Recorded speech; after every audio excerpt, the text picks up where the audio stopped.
You are listening to the Mary Jane Society podcast, where you will meet entrepreneurs, cultivators, scientists, doctors, and inventors in the cannabis industry. I'm your host, Pam Schmiel, marketer and publicist in the cannabis industry. Activism, cannabis, and the queer culture are at the heart of New York City's Flamer pre-roll brand. Co-founders Wyatt, Matias, and Khalil met through New York City's gay community and discovered they shared a passion for activism during their involvement with the Black Lives Matter movement during COVID-19. Flamer is a brand built out of authenticity and is influenced by the trios experienced in the New York queer community. When marketers talk about the benefits of branding from authenticity, this is what they mean. Let's meet the team from Flamer. Hi, Pam. Hey, good morning. Hi, Matias. Yeah. Well, thanks guys for joining me. Appreciate it. And I've been actually really excited to kind of dig in to Flamer and, talk about your brand and all that kind of stuff. So pretty excited. So I know that you have three partners in the company. And I just thought maybe if we could just start with letting, the audience know, what Flamer is, like, what is the elevator pitch? What is, who are you guys? How did you come together to start this brand? Just a little background on who you all are. All right, great. So I would say, I think the biggest misconception with what we're trying to do, and this is something that I found in life, is that I want to say Americans in particular like to kind of label everything as a business, as a brand, as something like that. And the reality is that we started as friends, just smoking, friends hanging out, and we started kind of realizing like, oh, there's a community of us. There's a bunch of people that also share the same interests, whether it's fashion, culture, music, activism. And it all started when Wyatt and I used to be part of this activist group. I then met Khalil because after there's like a big sort of jump, but during 2020, the activist group kind of dissolved naturally since things were not, people were not meeting. And then when Black Lives Matter happened, Wyatt texted me, it's like, we need to do something. And I was like, what do we do? And then you can bring it from there. I actually think I called you on the back of a moped. And I was like on a moped, like with Khalil. And like we ended up like putting up we cut down like the corporate pride banners at Stonewall, and we put up a protest or a banner that said "Pride is a riot." And that was actually the first time that Khalil, Matias, and I did something together. And so that banner kind of became the backdrop for a lot of organizing and like a lot of just like community, events. And so actually like a couple of days after that, Khalil left for California and he drove across the country to start working on cannabis farms. He had already had farm experience before, but started doing that like kind of full time. And he moved out to Humboldt County, California, which, as we all know, is like the center of cannabis growing here in the States. And he worked for a guy who had like, 20 plus years experience and was able just to like learn really quickly and to get connected to the community that way. And then so he ended up like managing 5 farms after that. And that's kind of how like Matias and I got connected to the cannabis world really, like we always smoked together, but like that was where we got connected to like the cannabis, kind of like the business of cannabis in some ways, right? The growing of it and that kind of stuff. And at the time I was working at BuzzFeed, and I like relaunched BuzzFeed LGBTQ, and I realized there was a disconnect between the amount of just like community interest and community buy-in, and the willingness on the part of like a corporation to tap into that potential, right? Like there's a lot of different priorities at any given time, and it just wasn't a priority. And I saw the potential with the queer community, and that's how Matias and I know each other, is through queer activism. And so kind of we all put it together, like I think what was kind of magical about it all is that excuse the dog, in the background. So the magic of it all was that the three of us were thinking about it at the same time without ever saying anything. So Wyatt had this business knowledge, sort of cooking. I was working for an artist. I had studied sort of something along the lines of marketing and branding, but never used it just because I couldn't find employment in the field. Ended up getting into the arts just because I needed a job. Stuck through that job during the pandemic, which unheard of. So that kind of helped my calling within sort of the arts. And at the time, I was working for this photographer who, during these protests that Wyatt and I and well, Khalil was gone at the time, but we were attending, and he told me to pick up a camera and to document. He's like, he's like, we've never seen New York covered up since, decades. I'm talking about like COVID when they had the boards all in the windows. We hadn't seen this of that scale. So he's like, please document it because you won't and he had a big sort of historical background. And well, that's what I did. And then slowly as people began sort of migrating back into the city, I used to take pictures of any friend I would see, I don't know, document it. And that's kind of how I got into nightlife photography, kind of by accident. More than anything is that because bars were closed, a lot of congregation spaces were closed. And the question became, like, where does the queer community meet? Since so much of our culture is not necessarily dependent, but tied to bars, to nightlife, to clubs, drag events, drag, what is it, like, lip syncs and whatnot. So people start hanging out in parks, and a lot of, people were 6 feet apart, wearing their face masks, but outside. And there's a big culture of inclusivity during this. This was a time in which, wealthy folks skipped to their upstate homes. A lot of times, like the sort of students went back home. Tourists were not in town. So the people that did remain were people that did call New York home, that was their only home. And seeing these people sort of at every single event, that's kind of what created this very authentic sort of New York, I don't know, life that I don't think I've seen ever since. Like, I think we went back to normalcy a bit too quick. But that was what was so beautiful about that time, is that so much of it was connection. So much of that was connection through cannabis. Yeah. And that was also, I think, the year that cannabis got legalized or decriminalized.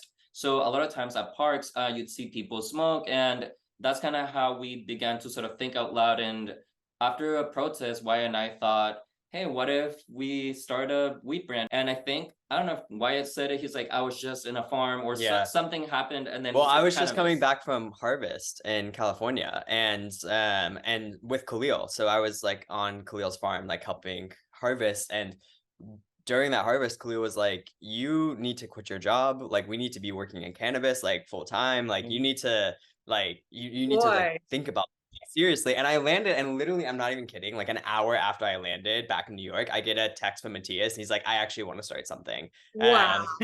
Wow. Yeah. And that was Thursday.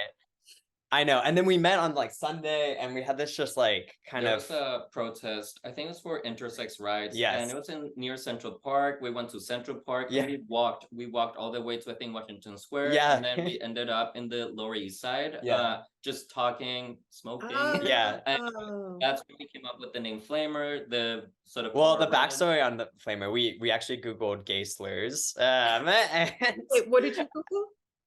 We Googled gay slurs. Yeah. And then because Flamer used to be derogatory, like back in the day, a little bit. I mean, so people had their own connotation. But yeah, it came up as one of them, and we saw it, and we both like, oh, that's it, like that's it, because it's a term that like we don't really use that much these days. But I mean, there was like different elements to it. I mean, one flamer, flames, fire, smoke, all those kind of words are associated together. But on the other hand of things, it meant flamboyant, and flamboyant was never necessarily gay. It just meant like over the top, kind of. It's the same innuendo, sort of like, oh, he's a friend of the arts, he's an artist, Yeah. So we wanted to right. Queerness in that sense. And exactly. And the reason why we chose the color red, I mean, it's a sexy color. Yeah. But the main reason is that in queer history, we've always had to have these sort of signifiers, these codes, the sort of ways of functioning within the greater society without having to fully out ourselves. So back in the day, it was the handkerchief. Some people claim it was a piercing on a certain ear. There's always been like something that gay men have done to sort of signal to only the people that know the code, hey, I am gay, I am queer, I'm bisexual, whatever it may mean. But that was kind of the code of the day. And nowadays we don't necessarily need the code. I think a lot of that has been lost, and most people can be out and about openly. But this is where we came in, and with the brand, or once again, it started as like an escape to sort of pursue our own passions, but more than anything to create this community. And we thought about, if you belong to this community, you need to, there needs to be a there has to be a code. Yeah. And it's So that- happened in the last couple of weeks that people tell me sort of like, oh my God, I saw someone smoking the Red J, and I asked about it, like, do you know Matias? And then they're like, yeah, I do. And it became this thing in which like all of her friends kind of happened to know. And that's kind of where, once again, we didn't like to think about it as a brand per se. It was more about the fact that we knew a lot of people, they all happened to smoke. And we're like, hey, if we create a product for these people, we can just, be the cool kids in the block in some regard. Yeah. But that's the ethos behind like the red joint, like which is what Flamer's main product is right now in the market, is that Red J. So yeah, we love the idea of like people connecting over, the color, and like seeing each other out, and like knowing that they're part of the Flamer community. And then in terms of, so I think because Wyatt and I had this background in activism, so much of it is tied to history. Because I was documenting a lot of the protests, I became in love with sort of photographic history, sort of photojournalism and whatnot. So much of the brand has been rooted in sort of history, sort of historical facts. My own interest as a photojournalist or photo documentary style photographer. And the thing with what we think and we see about sort of the waves of sort of queer theory right now is that there's this one book called Queer Utopia, and it talks about queerness being of the future, inherently of the future, meaning that what was queer back in the day maybe is not queer today. And we think about this like two men holding hands, that used to be very queer, that used to be wrong, that used to be, shocking. Today we see gay men kissing on the big screen. It's not the big deal. There's gay men on magazines. So then the question becomes, what's queer now? And with the context of, say, US politics, what's queer now is, for instance, like the non-binarism. What's queer now is maybe, I don't know, the highlighting of trans rights and sort of trans culture. And so much of what Flamer is sort of acknowledging this history that keeps evolving. And when we think about the people, because at the end of the day, once again, we had to kind of put all this in frames of business to talk to people.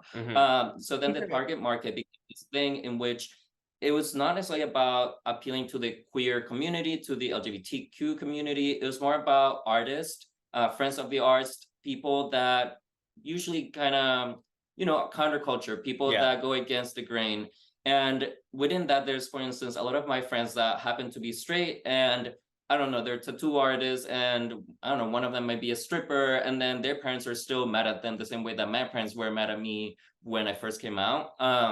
Were what? Meta? And it's one of those things that, like, huh? What did you say your parents were what? Meta? Mad at me for coming out. Not mad at me, but sort of upset about, initially coming out, like Latino parents.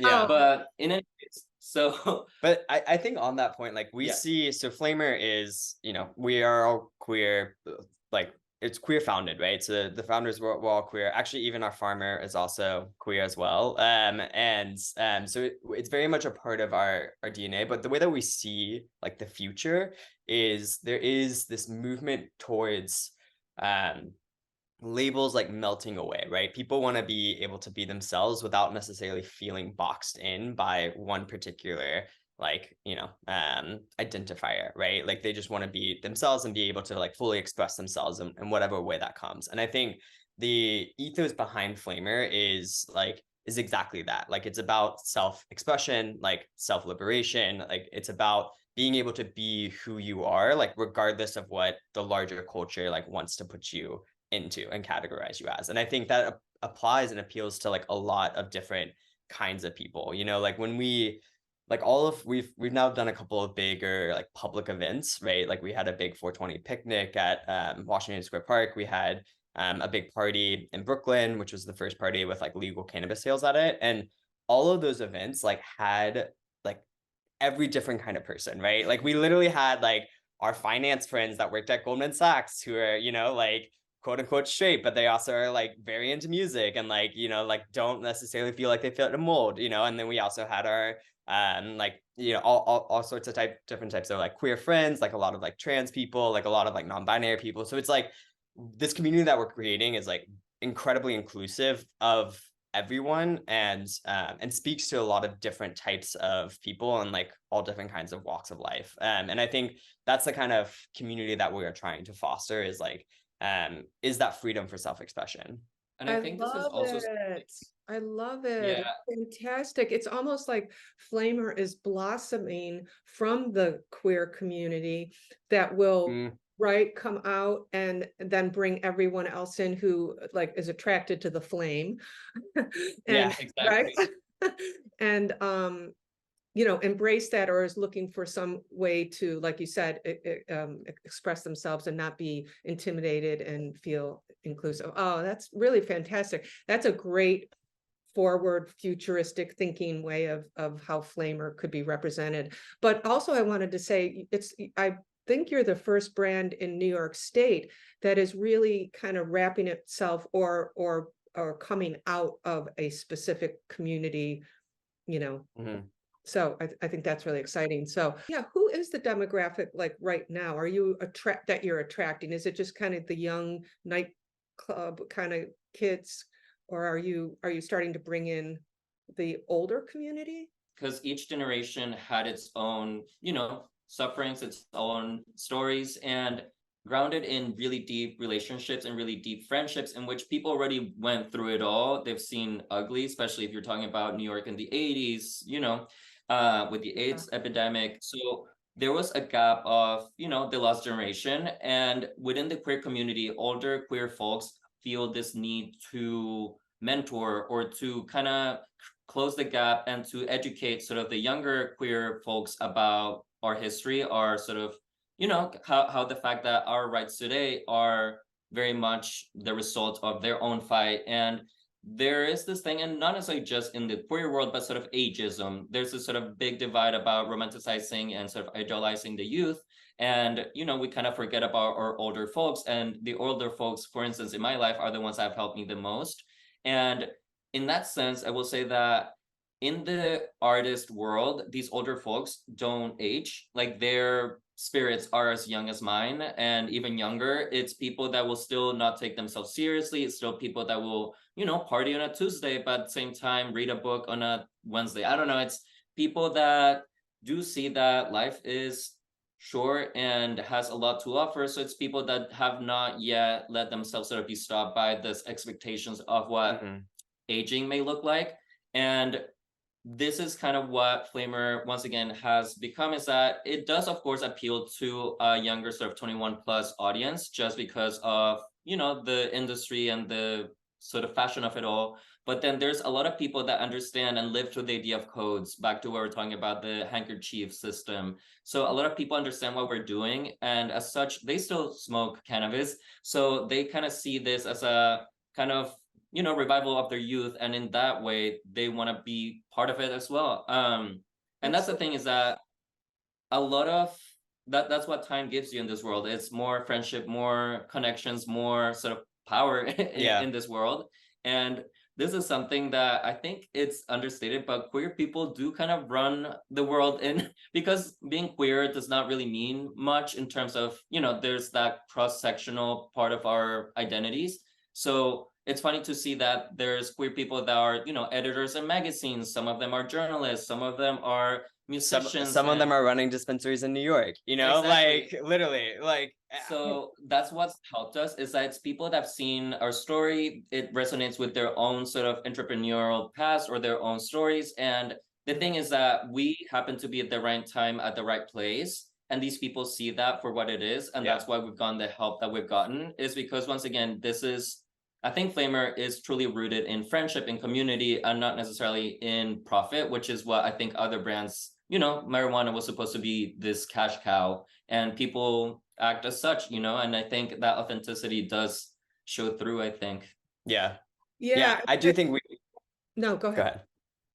I was just saying, I do think we do end up skewing a little younger, just in terms of the visuals and the aesthetic and like, you know, who we do. And it is, I mean, like, to be clear, like, this is very much like an outgrowth of the community that we come from, which is that like downtown like artist scene. It is like the queer activism scene. It is like the fashion scene. Like it's all of these different, like kind of cultures that make New York what it is. And that's exactly like, that's who we are. That's the lives that we've been living for the past, like almost 10 years. And so, yeah, like like that's exactly who we are. And I think people see that and like recognize that authenticity and like see themselves as a part of that project.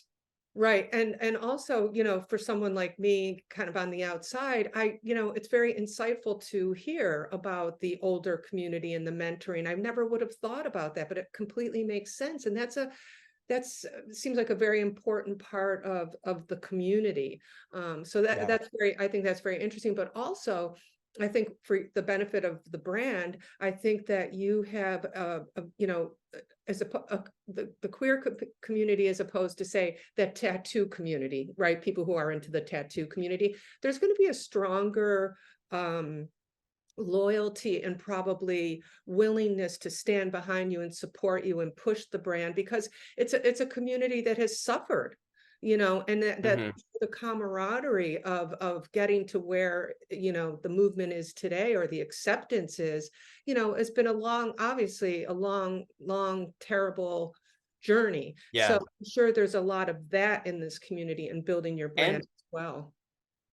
those movements, for queer rights and then for cannabis legalization and medicalization, like those actually have a ton of overlap. Like, and those were very much like parallel like movements and still are today. Like the queer community has always had a special relationship to cannabis, right? Like when you look at the people that pioneered the medicalization of cannabis, it was people that were directly responding to the AIDS crisis, right? Like it was people like Mary Brownie, right? Or Mary Jane. Yeah, Mary, yeah, and like Brownie Mary, Mary, yeah, yeah. and in California, who she popularized like the pot brownie, and like because she would bake brownies and bring them to the AIDS wards, and like the Dennis Perone, like the person that like led the actual like effort to get it on the ballot in California, was a queer man and was coming directly in response to his experience with his partner passing away from AIDS, and like and so it's like the people that have like led this movement, especially the medicalization of it, are in a lot of are like deeply tied to the queer community. And I think queer people like have always kind of had this relationship, right? Like it's, our friends at Drew Martin, which is a brand out in California, Drew said like on this panel we were at, which I absolutely love, it's like queerness is counterculture, cannabis is counterculture, like, and so they have always had this like deep relationship. And that's why queer people smoke, a lot more than non-queer people. It's because like of that special relationship and and potentially because of the trauma. But like like That's a we reason. have, I mean, yeah, and like we that's have why that we use relationship. it. Yeah, exactly. And so that's like we're coming out of that history, like we're not something like new in some ways. Like we're something that's like tapping into the history of this plant and of like the movement in general. Right. And I know when we met the other day at the Business of Cannabis event in New York, you were saying, and I had never heard this before, that the queer community is 2 times more likely to smoke pot or smoke more than like non-queer community, which I thought was that's a pretty big 2 times more. That's pretty big. It is, and it's 2.5 times more. And this is like from a study in Colorado. Like yeah, New York. Yeah. Well, and I think like, I mean, New York, like we have a very like we're a population center for queer people, right? Because we are a beacon of acceptance and of hope and of community, right? Like, I mean, there's a reason why queer people flock to New York. It's because like New York has been accepting of us and has created space for us to thrive, and we are thriving here, and like because of that, our population is actually like larger here in New York, than most other places. And so it's like when you think about it, I mean, numbers, like are like it like people, I mean, it could be like people don't have like very set numbers of like what's the percentage of queer people for the overall population, because it's not a demographic question you often ask. You have to like specifically look after it. But like, you know, Right. there's been studies that say like up to 10%, maybe even more of the population in New York is identifies as queer, right? So if you take that, like, and they're Yeah. also 2.5 times more likely, that could be like 20 to 25% of the cannabis market in New York, which is a very sizable demographic. You know what I mean? Like, that's huge. That's, I mean, Yeah. there's 8.5 million people here. That's pretty, Yeah. that should be in your pitch deck. Yeah, That should it be in is. your pitch Yeah. deck. Yeah, it is. Oh No, my God, that's so really amazing. Okay, so I guess as we just kind of wind it down, I would love to just, touch base on some business aspects, but it was Yeah. really about the community and all this stuff that we've been talking about that I think is kind of the most important part of your business and its growth in the future. So I think it's pretty exciting and it stands out, against other brands. I don't think there's any other brand that's really has this message that has come out in New York yet. Do you have any competition that's leaning into the queer community at all? Not like, not directly, but I mean, honestly, we don't even see it as competition necessarily. If even if there were people like for us, like we find collaborators like versus like competition. And I think especially in the New York market, you know, as it's we are in the licensed New York market, right? Like and we made that decision and are purposely bought into this program because we believe in safe, legal, tested cannabis, and we believe in the long-term potential of giving back to disproportionately affected communities. You know, we want to support this legal market because we believe in the vision for what this could become for New York. And I think like because of that, like we, you know, like we're building it. You know, it's small right now. Like I like, you know, you look at the market and it's just the tip of the iceberg for what it can be. And I think, you know, when I look around and I see the people that are working in this market, I see fellow builders. Like, you know, I don't see people that are going to be my like competition. I see the people that are like laying the foundation for what this market will become. And so for us, like we always like what we're gonna do, what we're gonna bring, like it's gonna be different. Like, I mean, we're gonna be like we're gonna have our own edge to it. Like, Yeah, I'm not worried about someone doing exactly what we're doing because like, I mean, you could try, but like that's yeah, not authentic to you. You know, like this is coming out of us, and like yeah. we're happy to flourish in our own lane, and don't believe in like that kind of you know, it's either us or them. Like we're like, oh, why not all of us? And Right. so there's a Yeah. lot of brands in the New York market that I think like have that share that vision and like are wanting to collaborate and like wanting to grow together. And I think, you know, definitely have that potential to do so. And you know, for us, like it's not like with any product, like you don't just like smoke one brand period and that's like it. You know what I mean? Like it's like you do kind of you try this, you try that, and then you come back to the thing that you like, you come back to the thing that you identify with. Like, but it's not just this. Like you know, it's not like we would capture a consumer for forever. So like to me, there's always space for people to experiment and to like try other things and for that to be like perfectly okay and like great for our business. What is your approach to strains or, coming out with future product? What is the most, actually, what is the most preferred consumption method in the queer community?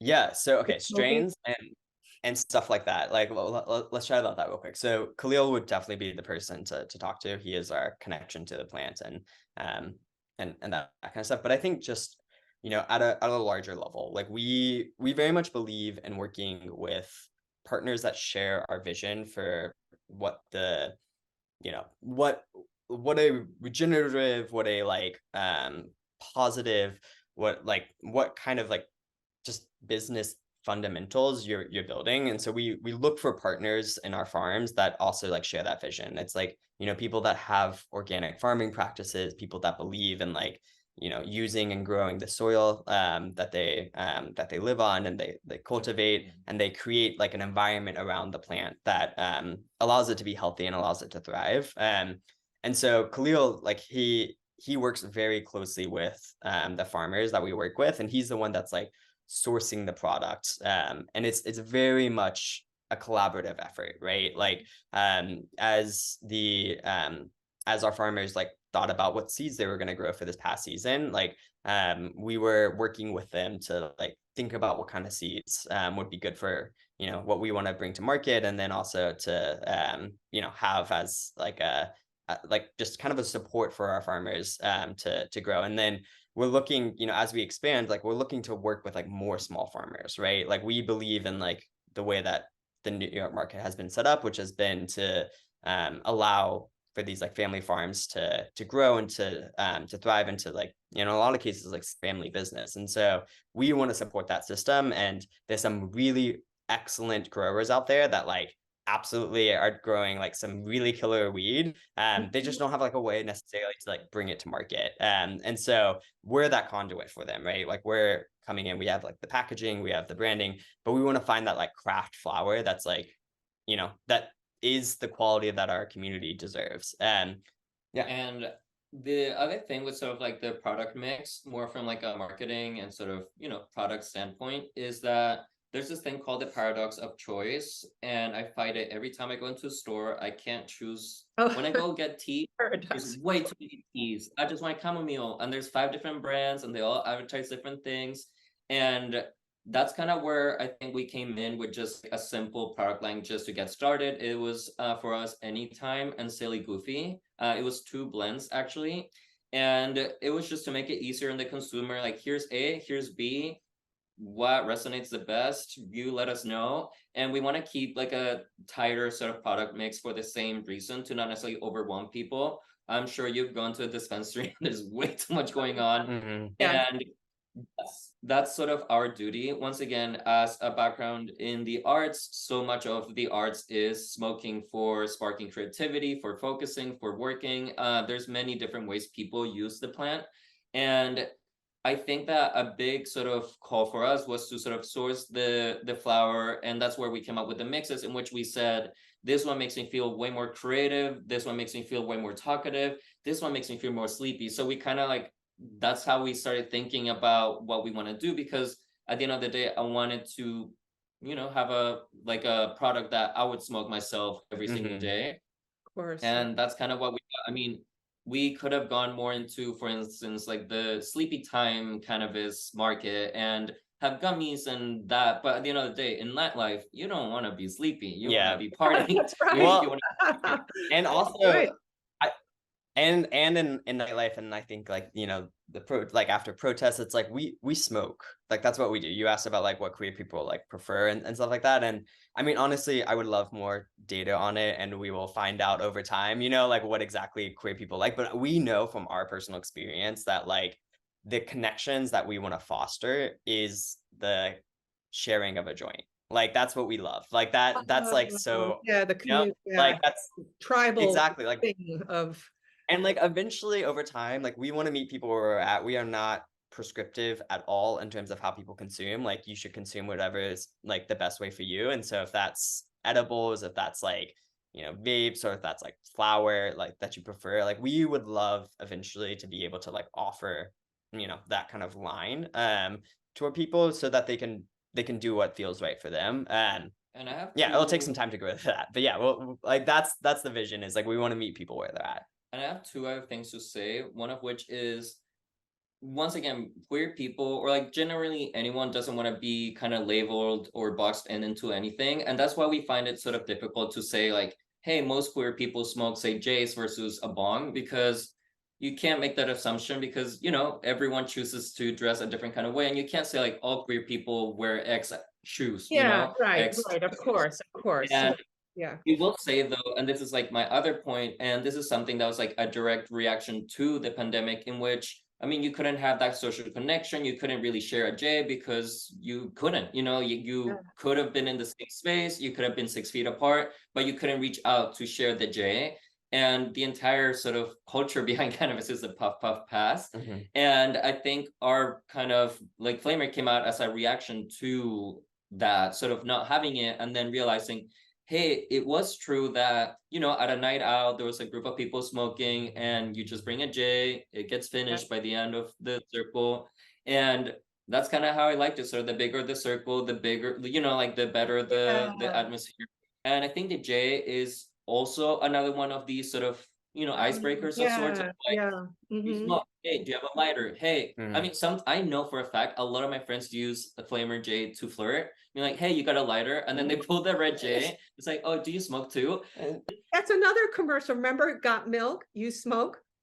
Question. yeah, like smoke? What? Billboard. I see a billboard. Oh my God. Oh my God. We're brainstorming. um, Oh exactly. my God. How about your marketing strategy? What is your basic marketing strategy? I feel like it's kind of more experiential and instead of Mm, your basic, I mean, and you're so restricted here in New York, you can't even sell off your totally. website. And I guess, how are you working with the dispensaries? Like, what is your kind of main marketing tactic that seems to be really working for you?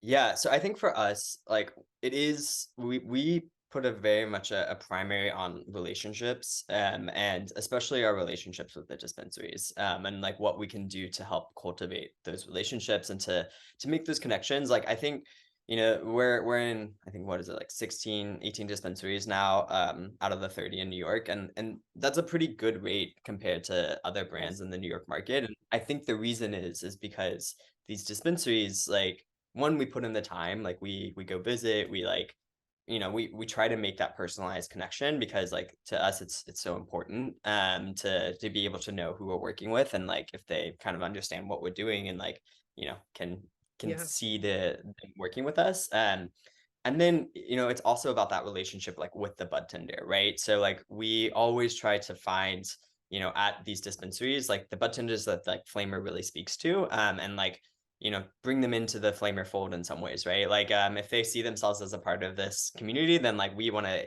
open up all those doors, for them to be a part of that community. And so like that looks like, the trainings, that we do at the dispensaries, like making those connections. But like for us, it is really important for that relationship to the dispensaries in terms of our like marketing and like just like getting the word out there. Like if those dispensaries are not bought into what we're doing, then like that's kind of, you don't have distribution, that's to me, that's the number one thing, is like, what's that relationship look like with the dispensaries, and then how do you continue to like cultivate it, and how do you continue to like increase your brand exposure within those dispensaries, and what does that look like for us? It looks like building those relationships, with both the management teams at the dispensaries, and then also the bud tenders, but also like we have ideas in the future of like how we can do that even more. Like we've done a couple of events like with dispensaries already, for like Pride. This past year we did something with Housing Works. We did something at, another dispensary in Brooklyn, for like a pregame kind of thing.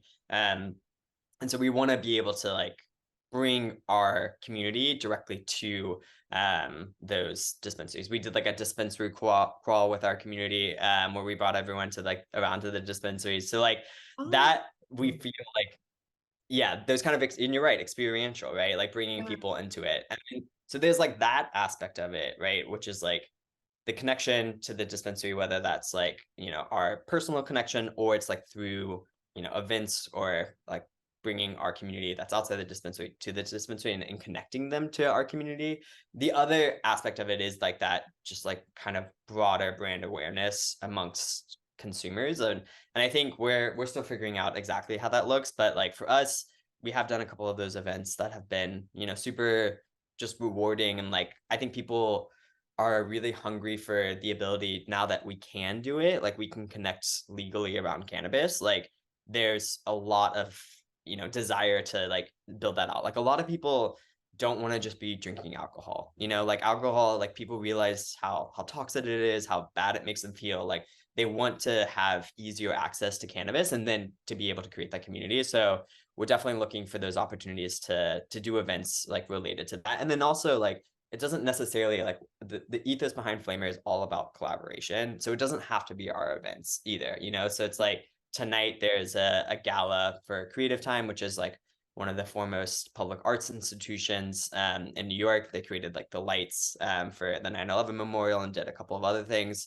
And we're like sponsoring their gala, right? So we're going to be like there at the gala, like, just kind of showing face and like supporting those artists, right, that they're honoring.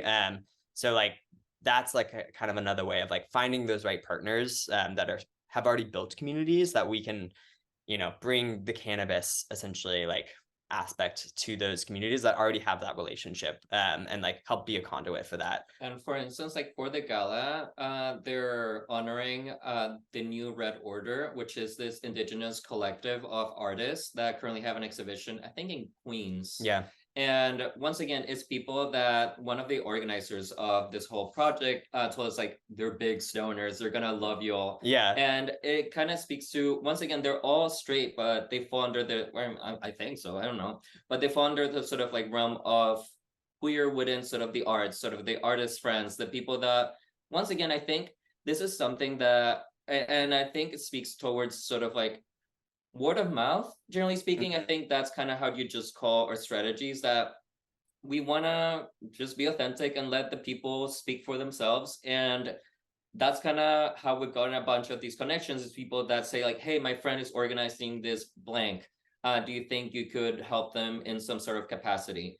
And that kind of goes what happened with the gala. And then the people that are going to be there, a lot of ones we assume are going to be people that are interested in the mission that we have to offer. So do the I. marketing strategy at the end of the day is very limited because New York has a lot of restrictions. I think not sure more than most other states, but it's tough. This is the challenge for me, since I do a lot of the sort of visuals, is how do you kind of push your identity, your brand, your sort of everything without sort of, you know, with the regulations in mind, but at the same time, how can you be, you know, how can you push the edge of sort of culture at the end of the day? Sort of how can you create imagery that's relevant, that's not, you know, because I think also with social media, and this is sort of something that we've experienced, is that a lot of platforms do ban cannabis content. A lot of them have shadow bans. A lot of them will take accounts down. Yeah. But it's kind of the thing, is that we have this sort of advantage in which we're already forced to think creatively when you don't have the biggest budgets. And that's sort of my life as an artist. It's always been, how can I, you know, just make it with what I have? And that helps you, once again, to just not be wasteful. And I think it's back to sort of these ideas that we're trying to cultivate of just being resourceful. And for instance, I think one good sort of strategy that I think has worked and is super simple is just giving our friends stickers and giving them missions. Be like, hey friend, put these stickers in blank. Well, we would never tell someone to put stickers. We don't tell them. Yeah. We give them stickers. I'm like, have fun. Have fun. So no. The good one is DJs. So DJs bring their Yeah. laptop places and they put the stickers on their laptops. And whenever they go play, people see a sticker on their laptop. Does that make sense? And then we just give them like, give it to your friends. Yeah. And that's kind of the beauty of sort of the sort of what I'm saying, like the missions. Be like, hey, put in your skateboard. So then when they go out and then they skate, people are like, wait, what's that?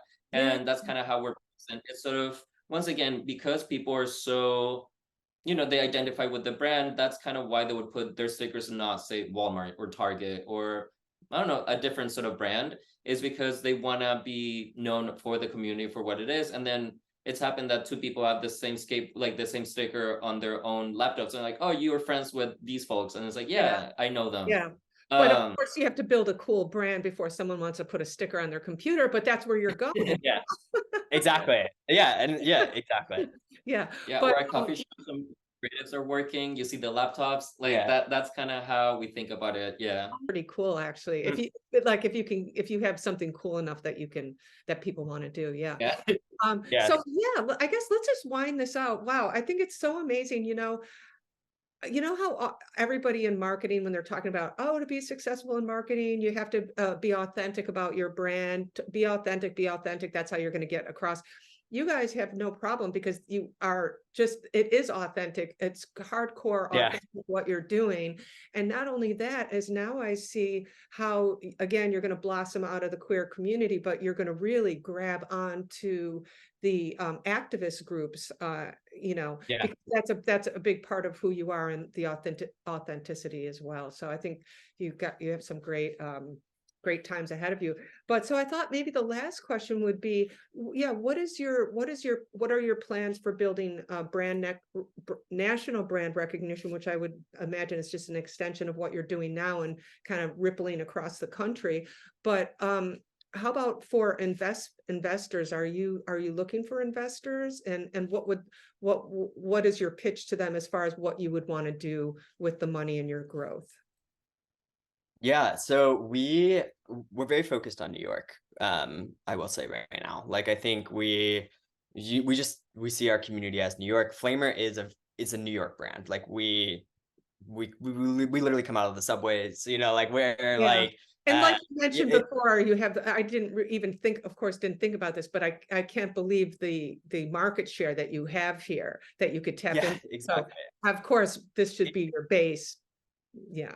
And we want to be like Matias has this line like where it's like you come to New York and you get your pizza slice. Yeah. I want to say, so you come to New York and you have a bucket list. You want to see your first rat, and you want to get a pizza slice, and you want to get your like Flamer J, and that's sort of the New York experience we want sort of anyone that comes visit to have, is to once again come have the New York staple. Like you go to California to have In-N-Out, you come to New York to have Flamer. That's kind of what we Yeah. want to do for the time being, Yeah. And then 'cause- once we build that, like and once we are like known as that New York brand, then New York, we do have the privilege of being in New York, which is the cultural capital of the United States, and we export via media, via like fashion, via all these different types of industries that are headquartered here in New York. Like we export those nationally and internationally, and so we just see as we establish ourselves here, like that.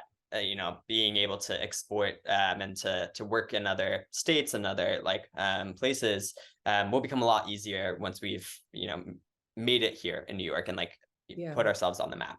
So we're really focused on New York and building what this legal market will become. And then after that, we definitely do see ourselves reaching out to those other communities, and we have friends in all these other cities that we would love to work with, and like it's just like it would work so well, and like we know it's going to happen, we see it. And then, wait, I do want to add, like, once again, back to sort of, I guess, the queer 101 in current world is that a lot of people come to to New York to sort of, work in the arts, work in whatever industry, and we meet them at, whatever event, dinner, and these people sometimes stay, sometimes they move elsewhere, they move back home, they start their own sort of ventures and whatnot.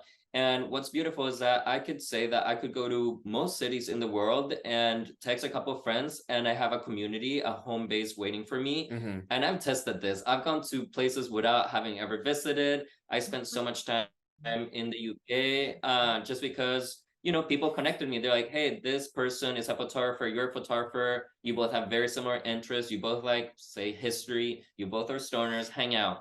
And then I become friends with their friends, and people usually surround themselves with, their own kind of persona. Most people usually like hang out. If you're hanging out with someone that's sweet, a lot of their friends will be sweet. If you hang out with someone that's an asshole, the friends are going to be assholes. So that's been really beautiful. Sort of meet the really sweet and talented queer folks, and then these people have, their sort of little hubs everywhere. Yeah. And yeah. And again, it just speaks to the queer community about the past history and how it's developed into a very strong community that you guys are coming from, and I just think it's amazing. And then on the investment side of things, so yeah. we're completely community funded, and we love that model and we love that approach. And so we actually are just wrapping up a friends and family round right now. And so that should close in like the next like 2 weeks, we expect, and that will give us enough runway for us to continue to grow in the New York market with the explicit goal of becoming profitable. And then after we become profitable, then we kind of can control our own future and can control our own growth rate. And so we are, we're open to conversations in terms of investment, but like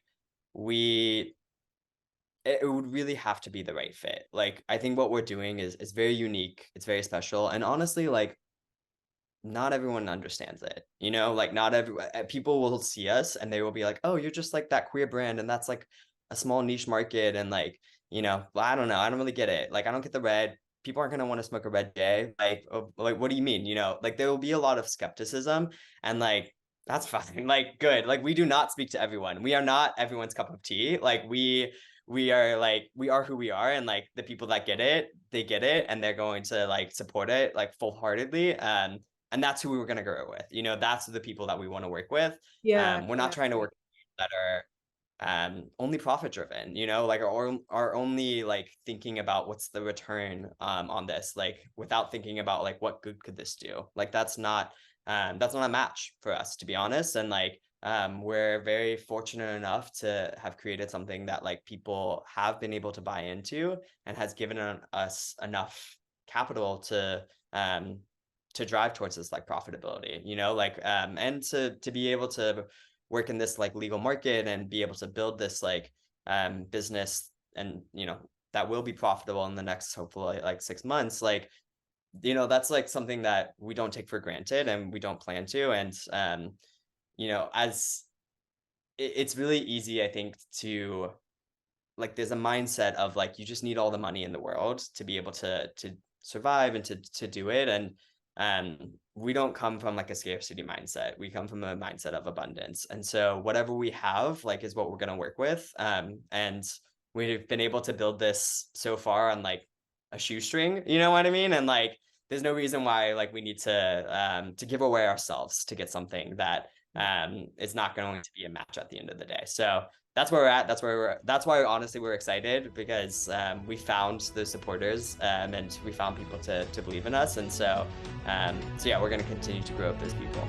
Thanks, guys. That was really good. And I so support everything you're doing. But anyway, thank you so much for joining.